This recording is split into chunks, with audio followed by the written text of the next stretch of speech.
Hello everyone, all students, कैसे हो आप सब। आई होप कि आप लोग अपने पढ़ाई में ध्यान दे रहे होंगे। गाइस, बिल्कुल आप अपने पढ़ाई में ध्यान दीजिए और आप लोग नई नई नॉलेज इकट्ठा करिए। जहाँ से मिले आप लोगों के लिए काफ़ी है और बहुत ही इम्पोर्टेंट है नॉलेज इकट्ठा करना। सो गाइस, जैसा कि आप लोगों ने पिछली वीडियोस से आप लोगों ने जो कुछ भी सीखा देखा, और आई होप कि आप लोग हमारी इस पिछली वाली वीडियो को पूरा ज़रूर देख लिया होगा। इसलिए आप लोगों को समझ में आया कि आखिर ये होता क्या है। यानी कि आप लोगों का काफ़ी कमेंट्स था कि प्रवर्जन पत्र, जिसे इंग्लिश में माइग्रेशन सर्टिफिकेट बोलते हैं, आखिर वो होता क्या है और क्यों बनाया जाता है। तो गाइस, आज की इस वीडियो में मैं आप लोगों को इसी टॉपिक पर सब कुछ डिटेल्स में बताने वाला हूँ। जिस प्रकार से आप लोगों का एक टीसी होती है, जिसे ट्रांसफ़र सर्टिफिकेट बोलते हैं, स्थानांतरण पत्र होता है, और उसी से संबंधित एक होता है आपका कैरेक्टर सर्टिफिकेट्स, जिसे बोलते हैं चरित्र प्रमाण पत्र, और एक और होता है मार्कशीट, जिसे बोलते हैं अंकसूची, जिसे आपको पता होगा। और ये उन्हीं से रिलेटेड एक और इम्पोर्टेंट डॉक्यूमेंट्स होता है जो होता है प्रवर्जन पत्र, जिसे बोलते हैं इंग्लिश में माइग्रेशन सर्टिफिकेट। सो गाइस, मैं आप लोगों को कहना चाहूँगा कि आप लोगों को जो कुछ भी समझ में नहीं आता है, आप कमेंट्स में ज़रूर पूछ लीजिएगा। सो गाइस, मैं आप लोगों को कहूँगा कि आप लोग वीडियो को पूरा देखना, क्योंकि आप लोगों को पूरा जानकारी मिलेगा। अगर स्किप कर देते हैं तो आपको आधी नॉलेज मिलेगी और इसकी प्रॉब्लम आपको ही होगी। तो गाइस, चलिए वीडियो को स्टार्ट करते हैं।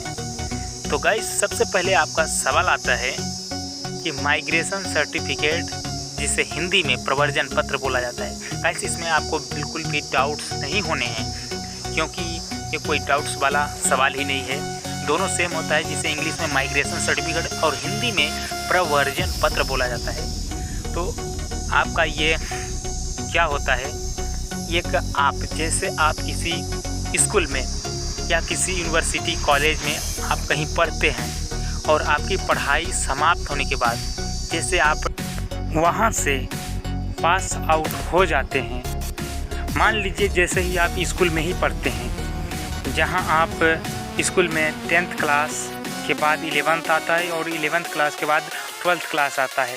जैसे आप 12th क्लास पास आउट हो जाते हैं, वहाँ से आपको अब क्या चाहिए, अब चाहिए आपको कॉलेज चाहिए या यूनिवर्सिटी चाहिए। कुछ भी आपको जैसे एडमिशन कराने के लिए सिर्फ कॉलेज और यूनिवर्सिटी ही चाहिए। तो उसके लिए वहाँ से आप लोगों को जो प्रवर्जन पत्र मिलता है, जो माइग्रेशन सर्टिफिकेट होती है, जिसे इंग्लिश में बोलते हैं, वो आपको तब मिलती है।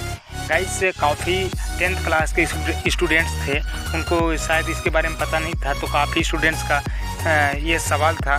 तो गाइस, वो लोग भी जान लीजिए। और जो अगर आप 12th पास होते हैं रुक जाना नहीं योजना से या तो फिर MP बोर्ड से, उनके लिए भी ये जानकारी काफ़ी इम्पोर्टेंट है। तो गाइस, ये आपको ये प्रूव करता है कि आप किसी जैसे आप हायर सेकेंडरी एजुकेशन आप पास आउट हो गए हो और आप लोगों को अब चाहिए क्या, कॉलेज यूनिवर्सिटी स्टडी के लिए, यानी कि पढ़ाई के लिए आपको अब चाहिए कॉलेज और या तो फिर यूनिवर्सिटी। इसका मतलब ये होगा। और अगर बात करें कि अगर आप जैसे कैटेगरी आपकी सिलेक्ट होती है, जैसे आपके जाति की कैटेगरी होती है, जैसे किसी की कैटेगरी जनरल होती है, किसी की कैटेगरी OBC होती है, और किसी की कैटेगरी ST होती है, और किसी की कैटेगरी ST/SC होती है, सॉरी SC होती है, ST के बाद SC होती है।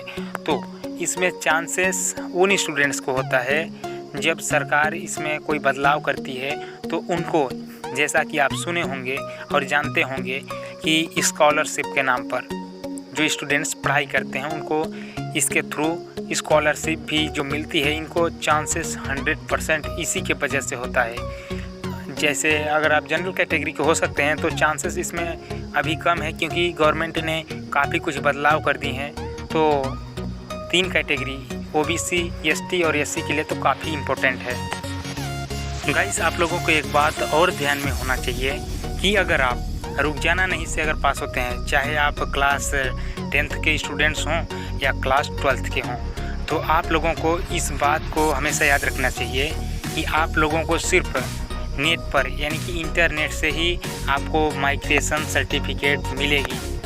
आप लोगों को जैसे एमपी बोर्ड के स्टूडेंट्स के लिए सिर्फ एक बार उनको मैन्युअली तरीके से माइग्रेशन सर्टिफिकेट मिलता है, वैसे आप लोगों को एक भी बार आप लोगों को, जैसे अगर आप रुक जाना नहीं के स्टूडेंट्स अगर हो, अगर आप रुक जाना नहीं से अगर पास होते हो, चाहे आप 11वीं को हो, चाहे आप 12th को हो के स्टूडेंट्स हो या 10th क्लास के स्टूडेंट्स हो, आपको एक भी बार आप लोगों को मैन्युअली तरीके से नहीं मिलेगा। सिर्फ आप लोगों को मिलेगा तो इंटरनेट पर ही आप लोगों को इसकी यानी कि माइग्रेशन सर्टिफिकेट आपको मिलेगी।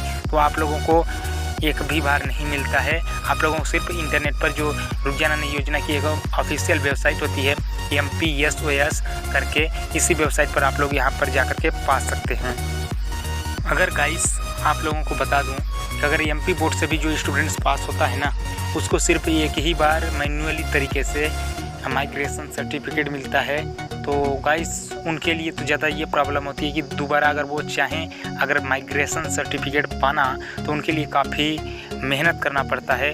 और अगर आप रुक जाना नहीं से अगर पास होते हैं तो आपको सिंपली आपको चले जाना है रुक जाना नहीं योजना की ऑफिशियल वेबसाइट पर, और वहाँ पर आप 1000 बार चाहें तो आप वहाँ से डाउनलोड कर सकते हैं। तो गाइस ये रही आपकी सारी कुछ जानकारी, और भी आप लोगों को अगर कुछ छूट गया होगा, अगर समझ में अभी भी नहीं आया होगा, तो आप कमेंट्स में अगर चाहते हो तो कमेंट करके पूछ लीजिएगा, क्योंकि मैं आप लोगों को हर सवाल का जवाब चाहता हूँ कि मिल जाए।